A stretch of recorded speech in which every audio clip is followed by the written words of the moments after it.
아무도 들어가지 않았습니다. 아무도 나오지 않았습니다. 문은 안에서 잠겨 있었고 창문은 굳게 닫혀 있었습니다. 그 방 안에서 한 여인이 죽어 있었습니다. 싸운 흔적도 없었습니다. 발버둥 친 흔적도 없었습니다. 누군가 침입한 흔적도, 무언가 부서진 흔적도, 아무것도 없었습니다. 그런데 딱 하나만 없었습니다. 그 여인의 머리에서 비녀 하나가 사라져 있었습니다. 누가 가져갔을까요? 아무도 들어가지 않은 방에서, 안에서 잠긴 문이 있는 방에서, 창문도 굳게 닫힌 방에서 어떻게 비녀가 사라졌을까요? 그리고 그 비녀가 사라진 것이 그 여인의 죽음과 무슨 관계가 있을까요? 포도청의 포졸들은 말했습니다. 급병이요. 밤새 비도 왔으니 찬바람 맞고 그리 된 것이겠지. 남편은 말했습니다. 맞습니다. 그런 것 같군요. 그냥 급병일 것입니다. 시어머니는 말했습니다. 그 아이가 몸이 좀 약했으니까. 모두가 그렇게 말했습니다. 모두가 그냥 넘기려 했습니다. 하지만 단 한 사람만이 그 방 앞에 서서 오래도록 움직이지 않았습니다. 그때 발걸음 소리가 방 앞에서 멈추었습니다. 다모 연하였습니다. 그녀는 방 안을 들여다보며 말했습니다. 비녀가 없다. 그리고 나직이 혼자 중얼거렸습니다. 자다가 급병으로 죽을 사람이 자기 머리에서 비녀를 뽑아놓고 죽지는 않는다. 그날부터였습니다. 연하가 이 사건을 파헤치기 시작한 것이 아무도 살인이라 부르지 않은 죽음, 아무도 범인이 있다고 생각하지 않은 사건. 하지만 연하는 알고 있었습니다. 이것은 살인이었습니다. 교묘하고 치밀하고 오래도록 준비된, 그리고 아주 깊은 곳에 묻힌 감정에서 비롯된 살인이었습니다. 본 이야기를 시작하기 전에 먼저 연하라는 여인에 대해 잠깐 말씀드려야겠습니다.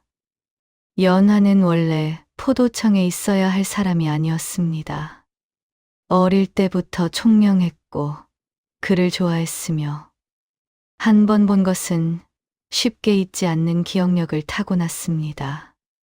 하지만 연하의 아버지는 평범한 하급 관리였습니다. 딸에게 줄 수 있는 것이 많지 않았습니다. 아버지는 하급 관리 일을 하며 그를 몰라 억울하게 피해를 보는 사람들을 보게 되자 딸에게 그를 가르쳤습니다. 그러던 어느 해겨울, 연하의 아버지가 억울하게 죽었습니다. 관하 기록에는 이렇게 적혀 있었습니다. 사인 급병, 몸이 약해지어 죽은 급병사. 하지만 연하는 알고 있었습니다. 아버지는 누군가에게 죽임을 당했다는 것을. 아버지가 어떤 사건의 진실을 너무 많이 알고 있었기 때문에. 그때 연하의 나이는 18이었습니다. 18의 연하가 할 수 있는 일은 없었습니다. 그냥 울고 묻고 잊혀지기를 기다리는 것 외에는. 하지만 연하는 잊지 않았습니다. 그리고 결심했습니다. 직접 진실을 파헤치는 사람이 되겠다고. 억울하게 죽은 사람 곁에 서는 사람이 되겠다고. 그래서 연하는 다모의 길을 택했습니다. 조선시대 다모는 포도청에 소속된 여성 수사관이었습니다. 겉으로는 그냥 포도청의 여종처럼 보였지만 실제로는 여인이 관련된 사건에서 남자 포졸이 하지 못하는 조사를 담당했습니다. 연화는 그 자리에서 열심히 일했습니다. 말없이 묵묵히 치열하게. 그리고 이제 조선 포도청에서 그녀를 모르는 사람이 없었습니다. 단서 하나로 사건을 꿰뚫는 여인, 거짓말을 단번에 읽어내는 눈을 가진 여인, 그리고 무엇보다 억울하게 죽은 사람의 목소리를 대신하는 여인, 다모 연화. 이제 그녀의 이야기를 시작하겠습니다. 조선 후기 한양의 봄 아침은 이른 새벽부터 시끄러웠습니다. 채소 장수 목소리, 물 길어오는 안악들, 관하로 서류를 들고 달려가는 아전들. 포도청도 마찬가지였습니다. 아침부터 민원인들이 들끓었고 토졸들은 분주했습니다. 연화는 그 한가운데서 전날 마무리하지 못한 사건 기록을 정리하고 있었습니다. 도둑 사건 2, 폭행 사건 1, 미결 사기 사건. 붓을 잡고 막 첫 줄을 쓰려는데 포졸 박돌쇠가 뛰어들어왔습니다. 연화다모, 밖에 사람이 왔습니다. 아주 급하다고 합니다. 연화는 붓을 내려놓지도 않고 물었습니다. 어떤 사람이요? 젊은 남자입니다. 반반한 옷차림인데 눈이 빨갛게 부어 있습니다. 밤새 울다 온 것 같습니다. 그때서야 연화는 붓을 내려놓았습니다. 울다 온 사람. 그것은 그냥 지나칠 수 없는 말이었습니다. 남자는 30 즈음으로 보였습니다. 이름은 김무진. 한양 북쪽 기와골목에 사는 하급 관리였습니다. 연화 앞에 앉은 그는 두 손을 꽉 쥐고 있었습니다. 손등에 핏기가 없었습니다. 어젯밤부터 잠을 못 잔 것이다. 눈 밑 그늘, 파리한 안색, 옷은 입은 채로 밤을 지새운 것처럼 구겨져 있다. 어떤 일로 오셨습니까? 제 아내가 죽었습니다. 목이 메인 목소리였습니다. 언제 그리 되셨습니까? 오늘 새벽에 발견했습니다. 어젯밤에 잠든 것 같았는데 아침에 보니 숨이 없었습니다. 평소에 지병이 있으셨습니까? 아니요. 아주 건강했습니다. 봄에 감기 한번 앓은 적은 있었지만 그게 다였습니다. 그렇다면 왜 포도청에 오셨습니까? 급병으로 돌아가셨다면 굳이 신고할 일이 아닐 텐데요. 그게 이상한 것이 있습니다. 무엇이 이상합니까? 방 문이 안에서 잠겨 있었습니다. 창문도 닫혀 있었습니다. 새벽에 아내 방에 갔는데 문이 열리지 않았습니다. 처음에는 깊이 잠든 것인가 싶어 오래 두드리다가 응답이 없어 결국 문을 부쉈습니다. 방 안 상태는 어떠했습니까? 조용했습니다. 흐트러진 것이 하나도 없었습니다. 아내는 이불을 덮고 누워 있었습니다. 처음에는 자는 것인 줄 알고 어깨를 흔들었는데 김무진의 목소리가 끊겼습니다. 잠시 후 싸늘했습니다. 연화는 조용히 그를 바라봤습니다. 남자의 눈에서 눈물이 한 방울 떨어졌습니다. 한 가지만 더 여쭤보겠습니다. 방 안에 없어진 물건이 있었습니까? 김무진은 잠시 생각하더니 천천히 고개를 끄덕였습니다. 비녀가 없었습니다. 연화의 눈빛이 달라졌습니다. 비녀, 그것은 혼자 없어질 수 있는 물건이 아니다. 연화는 박돌쇠를 데리고 현장으로 향했습니다. 급병 아닐까요? 요즘 봄에 풍이 많다던데. 방이 안에서 잠겨 있었소. 그거야 자다 갑자기 쓰러지면 그럴 수도 있지 않겠습니까? 비녀가 없어졌소. 어디 빠진 거 아닙니까? 연화는 아무 말도 하지 않았습니다. 그 침묵이 박돌쇠를 긴장하게 만들었습니다. 그 비녀가 중요한 것입니까? 아직 모르오.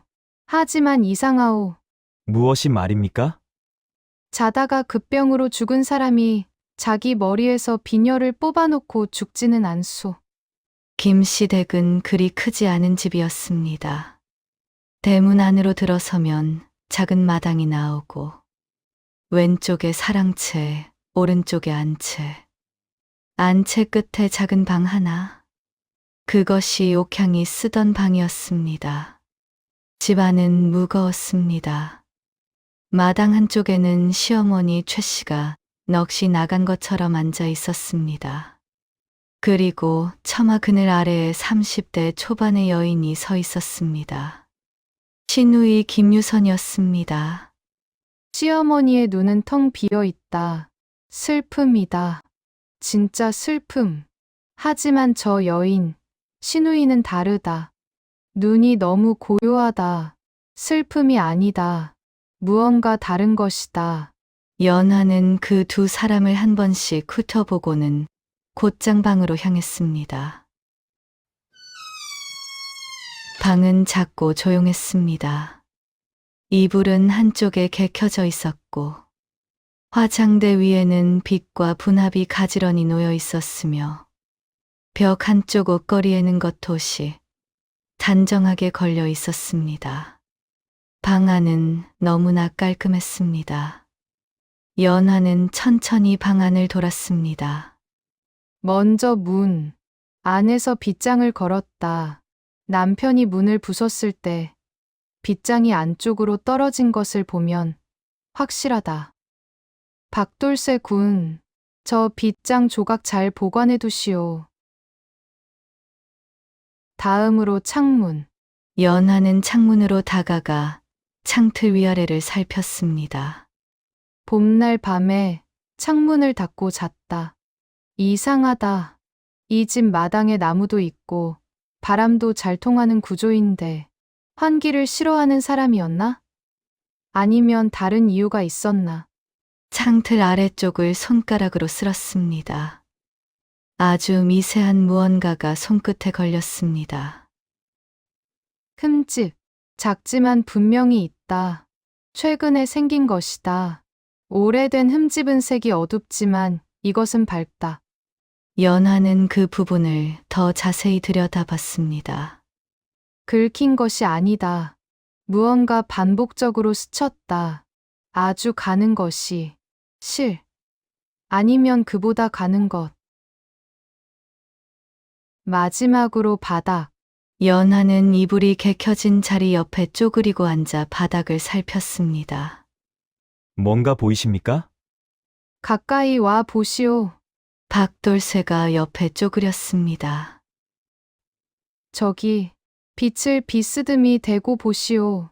박돌쇠가 눈을 가늘게 뜨고 봤습니다. 점 같은 게 있습니다. 아주 작은 물방울 자국이요. 물이요?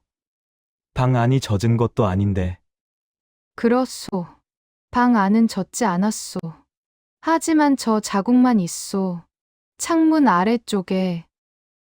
이 물은 밖에서 들어온 것이다. 창문 틈으로. 연하는 천천히 일어났습니다.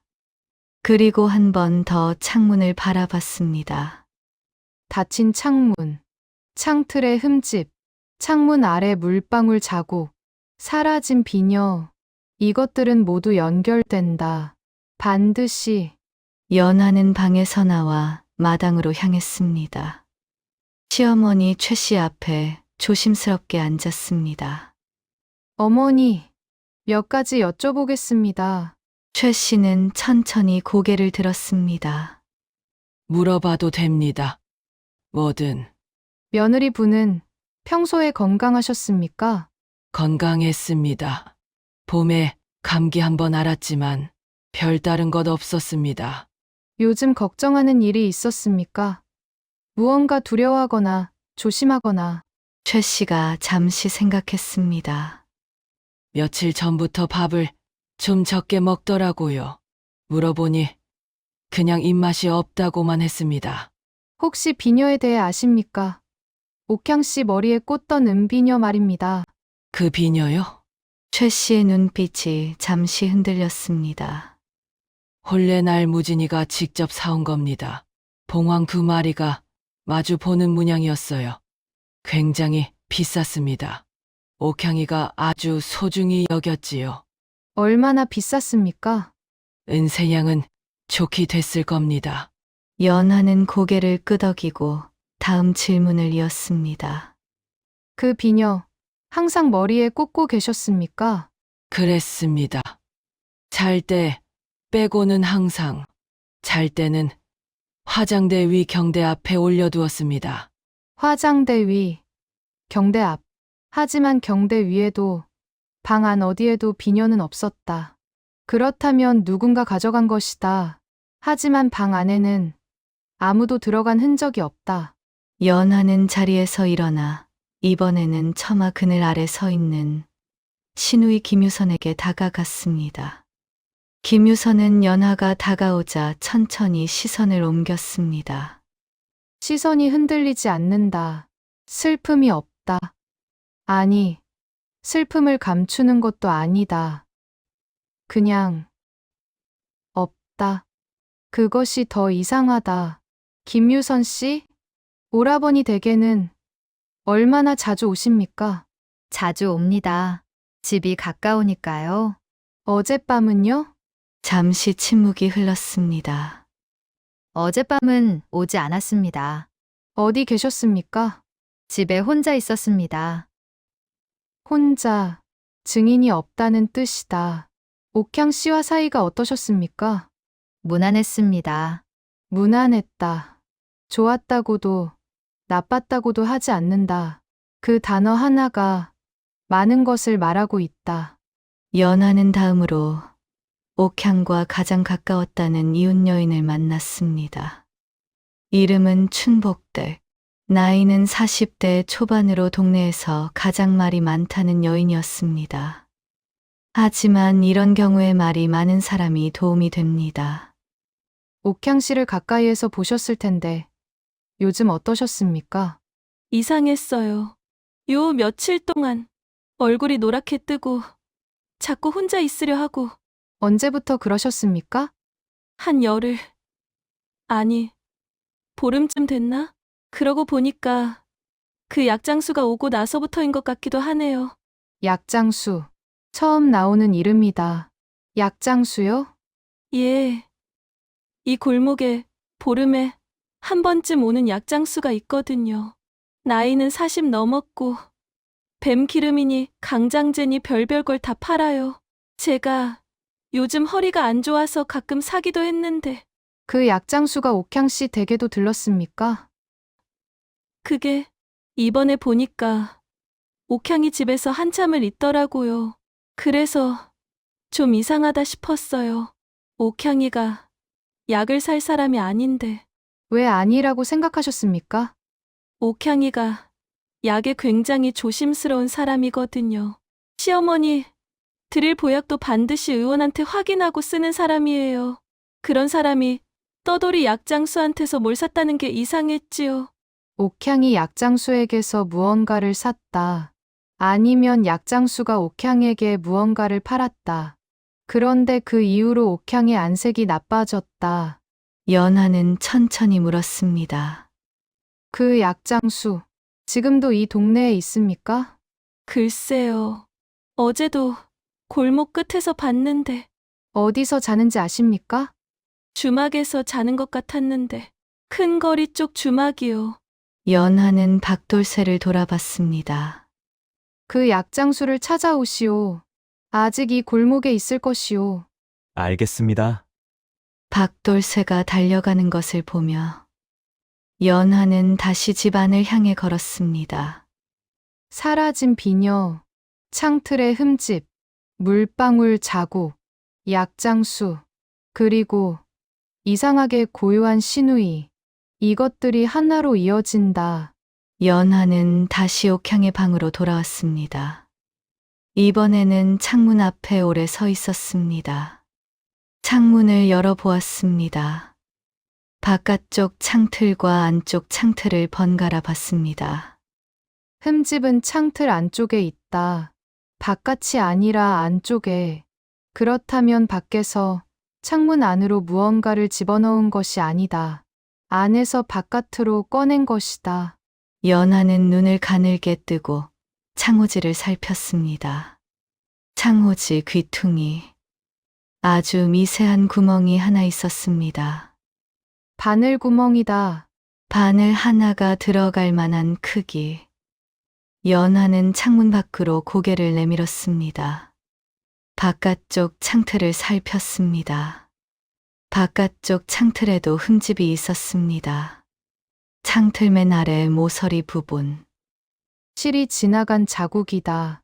반복적으로, 같은 방향으로. 연하는 천천히 창문을 닫았습니다. 그리고 방 안에 서서 눈을 감았습니다. 실이다. 긴 실 하나. 그것이 창문 틈을 통해 방 안으로 들어왔다가 다시 밖으로 나갔다. 그 실 끝에 무언가가 묶여 있었다면, 그 무언가를 실을 이용해 밖에서 잡아당겼다면? 연하는 눈을 떴습니다. 그렇다. 비녀다. 실을 비녀에 묶어두었다가 창문 틈으로 잡아당겨 뽑아낸 것이다. 하지만 왜? 비녀를 훔치기 위해서? 연하는 고개를 저었습니다. 아니다. 그게 목적이었다면 더 값나가는 것을 가져갔을 것이다. 화장대 위 은합도 있었고 경대 안에 놀이개도 있었다. 비녀만 가져갔다는 것은 연하는 멈췄습니다. 비녀가 도구였다는 뜻이다. 비녀를 훔친 게 아니라 비녀를 사용한 것이다. 하지만 무엇을 위해? 박돌쇠의 목소리가 들렸습니다. 연화 다모, 약장수를 데려왔습니다. 약장수는 50대 초반의 사내였습니다. 이름은 최봉구. 전국을 돌아다니며 약을 팔고 살아온 사람 특유의 걸쭉한 인상이었습니다. 하지만 지금은 그 눈에 두려움이 가득했습니다. 앉으시오. 최봉구가 천천히 마당 한쪽에 주저앉았습니다. 이 댁에 언제 왔습니까? 보름 전쯤 왔었습니다. 누가 불렀습니까? 최봉구가 잠시 망설였습니다. 솔직하게 말씀하시는 게 좋을 것이오. 잠시 침묵이 흘렀습니다. 시누이 되시는 김유선 어르신께서 불렀습니다. 무엇을 팔았습니까? 저는 그냥 심부름만 했습니다. 시누이 어른이 주신 물건을 이 댁에 전달했을 뿐입니다. 어떤 물건이오? 최봉구가 떨리는 입술을 열었습니다. 향낭이었습니다. 향 주머니. 그 향낭 안에 무엇이 들어 있었습니까? 저는 모릅니다. 그냥 예쁜 향낭이라고 선물이라고 해서 정말 모릅니까? 냄새가 이상했습니다. 열어보지는 않았지만 약재 냄새인데 좋은 약재 냄새가 아니었습니다. 향낭. 향 주머니 속의 약재. 그 냄새가 이상했다. 그 향낭을 옥향 씨가 직접 받았습니까? 아니요. 시누이 어른이 여기서 직접 건네셨습니다. 제가 심부름만 한 것이라고요. 시누이 어른이 옥향 씨 방에 들어가서 직접 걸어두셨습니다. 방에 걸어두었다고요? 예, 잠드는데 좋다고 향기를 맡으면 잠이 잘 온다고 하셨습니다. 향낭. 방 안에 걸어두었다. 잠드는데 좋다고. 잠이 잘 온다고. 그리고 옥향은 그날 밤 다시 깨어나지 않았다. 연하의 눈빛이 굳었습니다. 연하는 다시 방으로 들어갔습니다. 이번에는 목적이 달랐습니다. 연하는 이미 수습된 옥향의 시신을 다시 살펴보게 해달라고 청했습니다. 김무진은 망설였습니다. 꼭 그래야 합니까? 예, 꼭 그래야 합니다. 옥향의 시신은 이미 정갈하게 수습되어 있었습니다. 하얀 수의 위에 곱게 눕혀진 젊은 여인. 연하는 한참을 바라봤습니다. 그리고 조심스럽게 목 뒤를 살폈습니다. 머리카락을 살며시 들어 올리고 목과 어깨 사이를 들여다봤습니다. 있었습니다. 아주 작은 점 하나가. 목 뒤, 머리카락 경계 바로 아래에 바늘 자국이다. 이미 시간이 지나 부풀지는 않았지만 분명히 있다. 아주 가는 바늘로 찌른 자국. 연하는 천천히 일어났습니다. 독이다. 혼자 속으로 그렇게 말했습니다. 향낭으로 재우고 잠든 사이에 바늘로 독을 넣었다. 그게 전부였다. 싸움도 없었고 소리도 없었다. 그냥 잠든 채로. 연하는 방에서 나왔습니다. 박돌쇠가 눈치를 보며 물었습니다. 뭔가 찾으셨습니까? 예, 무엇을 찾으셨습니까? 살인의 방법을 찾았습니다. 연하는 박돌쇠에게 실한 타래와 가는 바늘 하나를 가져오도록 했습니다. 그리고 방 안에 혼자 앉아 생각했습니다. 범인은 방 안에 들어가지 않았다. 창문 밖에 있었다. 그렇다면 창문을 통해 무언가를 했다는 뜻이다. 비녀는 창문 틈으로 빠져나갔다.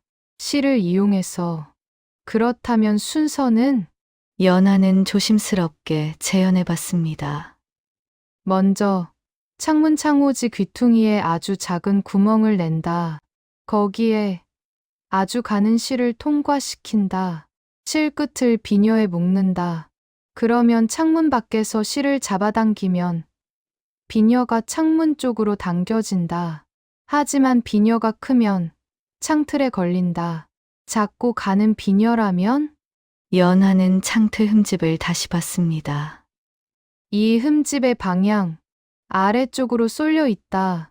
비녀를 아래쪽으로 잡아당겼다는 뜻이다. 창문 아래쪽 틈으로 꺼낸 것이다. 연하는 눈을 감고 전체 그림을 그렸습니다. 범인은 어두운 밤, 창문 밖에 섰다. 미리 준비한 실을 창호지 구멍을 통해 방 안으로 집어넣었다. 그 실 끝이 비녀에 연결되어 있었다. 그런데 옥향이 잠들기 전에는 비녀를 경대 앞에 두었을 것이다. 잠들 때는 머리에서 뺀다고 했으니 그렇다면 실을 비녀가 있는 방향으로 미리 위치시켜 두었다. 아니면 아니다. 더 간단하다. 실을 비녀에 묶어둔 게 아니다. 실 끝에 작은 고리를 만들었다. 그 고리로 비녀를 낚은 것이다. 연하는 눈을 떴습니다. 비녀는 도구였다. 범인이 훔치려 한 게 아니었다. 비녀를 꺼낼 수 있다는 것을 보여주려 한 것이다. 아니, 아직 틀렸다. 비녀를 꺼낸 것은 흔적을 지우기 위해서였다. 무언가를 방 안에 넣었다가 빼낸 것이다. 비녀와 함께. 그 순간 연하의 머릿속에서 모든 것이 연결됐습니다. 실, 고리, 비녀, 바늘. 바늘을 실에 묶어 창문 틈으로 방 안에 넣었다. 잠든 옥향의 목을 찔렀다. 그리고 다시 잡아당겨 꺼냈다. 그때 실이 비녀에 걸렸고 비녀도 함께 딸려 나왔다. 계획에 없었던 일이다. 비녀는 실수로 빠져나간 것이다. 연하는 천천히 고개를 들었습니다. 그렇군. 비녀가 없어진 것은 실수였다. 하지만 그 실수가 진실을 드러내게 만들었다. 연하는 다시 신우이 김유선 앞에 앉았습니다. 이번에는 달랐습니다. 증거가 있었습니다. 최봉구를 아시나요? 유선의 눈빛이 잠시 흔들렸습니다. 약장수 말입니까? 골목에서 몇 번 본 적 있습니다. 그분은 다르게 말을 하시던데요. 당신이 직접 그를 불러 향낭을 전달했다고. 그 향낭은 어떤 약재였습니까? 선물이었습니다. 잠이 안 온다고 하여. 옥향 씨가 잠이 안 온다고 직접 말했습니까? 그리고 창문 이야기를 해야겠습니다. 창틀에 실이 지나간 흔적이 있습니다. 창호지에는 바늘 구멍이 있고요. 유서는 오래도록 아무 말도 하지 않았습니다. 그러다 천천히 입을 열었습니다. 그 여자가 들어오고 나서부터 모든 것이 달라졌습니다. 목소리가 떨렸습니다. 처음으로 감정이 드러난 순간이었습니다. 오라버니가 달라졌습니다. 어머니가 달라졌습니다. 이 집 전체가 달라졌습니다. 저는 어디에도 없었습니다. 결혼도 못하고 갈 곳도 없고 그러다 옥향이 아이를 갖게 되었습니다. 아무도 모르지만 저는 알았습니다. 그 아이가 태어나면 저는 완전히 끝이라고 생각했습니다. 연하는 오래 침묵했습니다. 그 침묵 속에서 유선의 눈에서 눈물이 흘렀습니다. 이 사람은 악인이 아니다. 하지만 그것이 잘못을 지우지는 못한다. 억울함이 깊었다고 해서 살인이 허락되지는 않는다. 그날 저녁, 포도청에서 정식 조사가 시작됐습니다. 김유선은 포졸들에게 끌려왔습니다. 포도청 마당에는 관계자들이 모두 모였습니다. 시어머니 최 씨, 남편 김무진, 이웃 춘복댁, 그리고 최봉구, 연하가 나섰습니다. 오늘 이 자리에서 사건의 전말을 말씀드리겠습니다. 연하는 차분하게 시작했습니다. 옥향 씨는 급병으로 돌아가신 것이 아닙니다. 독으로 돌아가셨습니다. 독은 바늘로 투여됐습니다. 목 뒤에 아주 작은 바늘 자국이 있습니다. 잠든 사이에 찌른 것입니다. 그게 말이 됩니까? 방문이 안에서 잠겨 있었는데 예, 방문은 안에서 잠겨 있었습니다. 그래서 처음에는 모두가 살인이라고 생각하지 못한 것입니다. 하지만 연하가 잠시 멈췄습니다. 범인은 방 안에 들어가지 않았습니다. 밖에서 죽였습니다. 사람들이 서로를 바라봤습니다. 밖에서요? 창문을 통해서입니다. 먼저 향낭을 이용해 옥향 씨를 깊이 잠들게 했습니다. 그 향낭 속에 수면을 유도하는 약재가 들어 있었습니다. 그 다음 창호지에 미리 뚫어둔 아주 작은 구멍에 실을 통과시켰습니다. 실 끝에는 독이 묻은 가는 바늘이 묶여 있었습니다. 창문 밖에서 실을 조종해 바늘을 옥향 씨 목 뒤에 꽂았습니다. 그리고 다시 잡아당겨 빼냈습니다. 그 과정에서 바늘에 묶인 실이 화장대 위 비녀에 걸렸고 비녀가 함께 창문 밖으로 빠져나갔습니다. 비녀가 사라진 것은 계획에 없었던 실수였습니다. 하지만 그 실수가 이 사건의 진실을 드러냈습니다. 마당이 완전히 고요해졌습니다. 김유선은 고개를 들지 않았습니다. 모든 것이 정리된 뒤 연하는 혼자 남아 오래 앉아 있었습니다. 옥향이라는 여인을 생각했습니다. 24세 나이에 시집을 와서 시어머니를 정성껏 모시고 남편 밥상을 깔끔하게 챙기고 봄에 감기 한 번 앓고 나서도 툭툭 털고 일어서던 여인. 그 여인이 마지막 밤에 창문이 닫힌 방 안에서 혼자 잠들었습니다. 그리고 다시 깨어나지 못했습니다. 자신이 왜 죽는지도 몰랐을 것입니다. 연하는 눈을 감았습니다. 이 일을 하다 보면 이런 순간들이 있을 것입니다. 사건은 풀렸는데 왜 이렇게 무거운 것인지. 아마도 그것은 진실이 항상 따뜻하지는 않기 때문일 것입니다. 진실이 드러나도 옥향은 돌아오지 않습니다. 그래도 그래도 연화는 이 일을 멈추지 않을 것입니다. 억울하게 죽은 사람이 있다면, 아무도 살인이라 부르지 않는 죽음이 있다면, 연화는 그 앞에 설 것입니다. 오늘처럼. 다음 날 아침, 간밤에 내리던 비가 그쳐 있었습니다. 하늘이 씻긴 것처럼 맑았습니다. 연화는 포도청마루 끝에 앉아 그 하늘을 봤습니다. 김씨 댁 마당에는 이제 형조에서 나온 사람들이 들어가 있었습니다. 사건은 공식적으로 살인으로 분류됐고, 김유선은 구금됐습니다. 최봉구는 공범 혐의로 조사를 받겠지만, 고의성이 낮다는 점에서 처벌은 가벼울 것입니다. 남편 김무진은 그날 아침 포도청 앞마당에 한참을 서 있었습니다. 연화가 지나치려 하자 그가 불렀습니다. 저기, 예, 옥향이 마지막에 많이 아파했을까요? 연화는 잠시 생각했습니다. 그리고 고개를 저었습니다. 아프지 않았을 것입니다. 잠든 채로 가셨으니 김무진은 고개를 숙였습니다. 고맙습니다. 연화는 아무 말도 하지 않았습니다.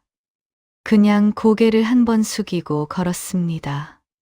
포도청 길을 걸으며 연화는 혼자 중얼거렸습니다.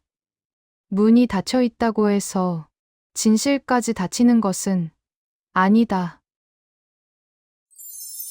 오늘의 이야기는 여기까지입니다. 사라진 비녀 하나에서 시작된 이야기. 닫힌 문 뒤에 숨겨진 진실. 그리고 아무도 살인이라 부르지 않았던 죽음 앞에 홀로 섰던 연화. 이 이야기가 마음에 남으셨다면 구독과 좋아요를 눌러주세요. 연화의 다음 이야기를 빠르게 만나실 수 있습니다. 별밤 이야기 서재는 매주 새로운 이야기로 여러분을 찾아오겠습니다. 감사합니다. 평안한 밤 되세요.